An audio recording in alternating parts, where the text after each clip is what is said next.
প্রমাণ কোথায়? প্রাথমিকে ৩২,০০০ নিয়োগে দুর্নীতি মানতে নারাজ পর্ষদ। ক্ষমতার অপব্যবহার দুর্নীতির সংজ্ঞার মধ্যে পড়ে না, সওয়াল পর্ষদের। প্রাথমিকে ৩২,০০০ শিক্ষক নিয়োগে মামলা শুনানিতে জোরালো সওয়াল প্রাথমিক শিক্ষা পর্ষদের।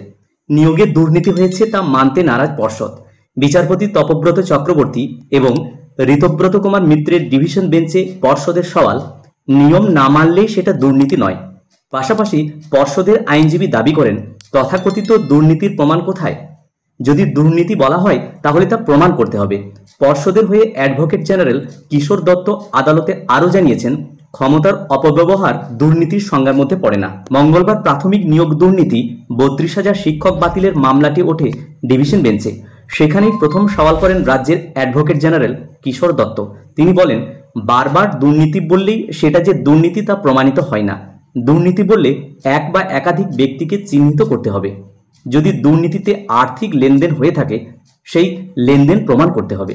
সঙ্গে কোনো পরীক্ষার্থীকে সুবিধা পাইয়ে দেওয়ার জন্য ঘুষ নেওয়া হয়েছে, সেটিও আদালতে প্রমাণ করতে হবে বলে জোরালো সওয়াল করেন এজি কিশোর দত্ত।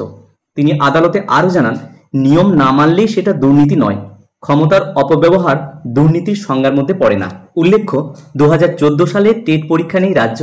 প্রায় ১,২৫,০০০ প্রার্থী উত্তীর্ণ হন। তাঁদের মধ্যে ৪২,৯৪৯ জনকে নিয়োগপত্র দেয় পর্ষদ।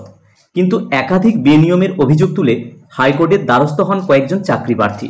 সেই মামলায় হাইকোর্টের তৎকালীন বিচারপতি অভিজিৎ গঙ্গোপাধ্যায় ২০২৩ সালের ১৬ই মে প্রশিক্ষণহীন ৩২,০০০ শিক্ষকের নিয়োগ বাতিল করে ৩ মাসের মধ্যে নতুন নিয়োগ প্রক্রিয়া শুরু করতে নির্দেশ দেন। সেই রায়ের বিরুদ্ধে ডিভিশন বেঞ্চে যায় রাজ্য। বিচারপতি সুব্রত তালুকদার এবং সুপ্রতিম ভট্টাচার্যের ডিভিশন বেঞ্চ সেই রায়ে অন্তর্বর্তী স্থগিতাদেশ দেয়। মামলার জল গড়ায় সুপ্রিম কোর্টে। যদিও শীর্ষ আদালত এই মামলা রাজ্যের উচ্চ আদালতেই ফেরত পাঠায়। চলতি বছরের ৭ই এপ্রিল বিচারপতি সৌমেন সেন এই মামলা থেকে সরে দাঁড়ানোই মামলা স্থগিত হয়ে যায়। আজ মঙ্গলবার তার শুনানি হয়। সেখানে জোরালো সওয়াল করল পর্ষদ। প্রতিবেদনটি প্রতিদিন পত্রিকায় প্রকাশিত হয়েছে। আমি এই ভিডিওর মাধ্যমে হুবহু শেয়ার করার চেষ্টা করলাম মাত্র। ভিডিওটি সকলকে দেখার জন্য ধন্যবাদ। সকলে ভালো থাকুন, সুস্থ থাকুন।